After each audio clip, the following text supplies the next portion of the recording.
గురు పౌర్ణమి రోజున వేదవ్యాసుడు పుట్టాడని మీలో ఎంత మందికి తెలుసు? చాలా మంది గురు పౌర్ణమి రోజున సాయిబాబా గుడికి వెళ్లి పూజలు చేస్తారు.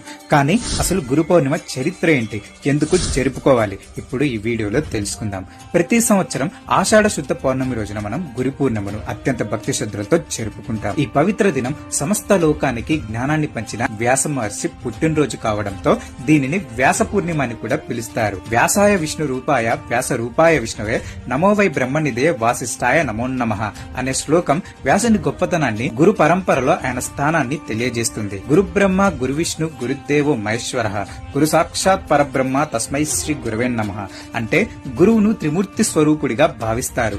బ్రహ్మలా మనలో జ్ఞానాన్ని పుట్టించి, విష్ణువుల ఆ జ్ఞానాన్ని రక్షించి, శివుళ్ళ అజ్ఞానాన్ని తొలగించి, మానవతా విలువలు మరియు సద్గుణ సంపన్నతను ఎలా పొందాలో నేర్పేవాడే గురువు. లోకంలో ఎలా జీవించాలో తెలియజేసే మార్గదర్శకుడు గురువు. ఇక్కడ గురువులో గు అంటే అంధకారం, రు అంటే దానిని పారద్రోలేవాడు. అంటే అజ్ఞానమనే చీకటిని పారద్రోలి జ్ఞాన జ్యోతిని వెలిగించేవాడే గురువు.